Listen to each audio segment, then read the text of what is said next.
एका सीट करता सगळं महाराष्ट्र थांबून आहे आणि जे कोणी महायुतीचा उमेदवार राहील त्याच्याकरता आपण निवडून आणण्याचं काम माझ्या वतीने केलं जाईल.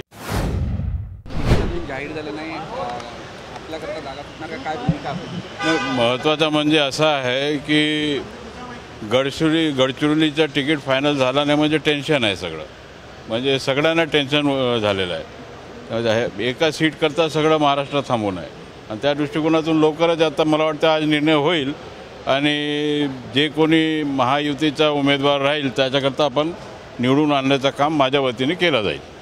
बाबा, आपण आग्रही होते त्या जागेसाठी, अजितदादांशी सुद्धा बोलणं झालं. वरिष्ठ स्तरावर काय बोलणं झालं आणि काय उत्तर मिळालेलं आहे? नाही, तर वरिष्ठ लोक बोलत असताना मी काय बोलायचं त्याच्याबद्दल मला काय, आता ते सगळे नेते बसलेले आहेत, आजसुद्धा दिल्लीला जाणार आहेत आणि जे काय निर्णय होईल ते निर्णयाप्रमाणे आपण ते निर्णय मान्य करून जे कोणी उमेदवार असेल महायुतीचा त्याला निवडून आणण्याचं काम आपण करणार आहोत. वेळ कमी उरलेला आहे, अशा परिस्थितीत नामांकन अर्ज भरण्यासाठी प्रक्रिया आहे?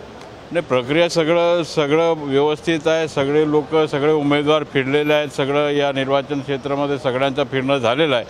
आता नॉमिनेशन करण्याकरता काय आपल्याला 1-4 तास राहिला की नॉमिनेशन होऊ शकते, कोणीही भरू शकते, त्याला काय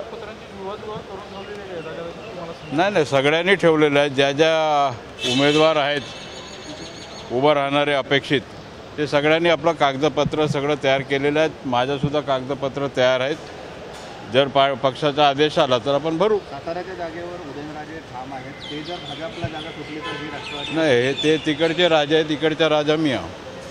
सर ये बताइए, गडचिरोली की सीट अभी तक फाइनल नहीं हुई, क्या होगी और क्या कब तक फाइनल होने के चांसेस लग रहे हैं? नहीं, अभी आज मेरे ख्याल से आज सेंट्रल कमेटी बीजेपी की बैठी है और उसके बाद फिर हमारे नेता लोग बैठेंगे और उसके बारे में निर्णय जल्द हो जाएगा. आपने टिकट मांगा है क्या? आपको टिकट मिलेगी? नहीं, मैंने इच्छा जाहिर किया है कि मुझे खड़ा रहना था और है, तो इस दृष्टिकोण से आगे क्या निर्णय होगा, महायुति के नेतागण क्या कहते हैं, उसके ऊपर से जो भी निर्णय होगा, उचित निर्णय जो भी होगा, उसके लिए हमको सबको मिलकर हमारे उम्मीदवार को चुन के लाना है. जब हमारा अपेक्षा है कि 400 के पार जाना है तो हमको हर उम्मीदवार को चुन के लाने की जवाबदारी एक मंत्री इस महायुति का होने की वजह से मेरा जिम्मेदारी है कि जो भी मेरे गढ़चिरोली जिला का हो या फिर हमारे भंडारा गोंदिया है, ये दोनों सीट के ऊपर ज़्यादा से ज़्यादा मतों से उम्मीदवार जो भी दिया जाएगा उसको चुन के लाने की जवाबदारी मेरी रहेगी. बीजेपी की सिटिंग सीट है वो, उसमें ऐसे में अजित पवार ग्रुप को क्या वो टिकट मिल नहीं पाएगी सीट? नहीं,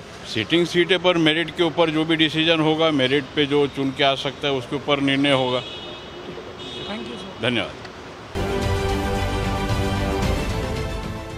देश विदेशातील प्रत्येक घडामोडींचे लाईव्ह अपडेट मिळवण्यासाठी आता साम टीव्हीच्या सर्व सोशल मीडिया प्लॅटफॉर्मला लाईक, फॉलो आणि सबस्क्राईब करा. तसंच सर्व नोटिफिकेशनसाठी बेल आयकॉन प्रेस करायला विसरू नका.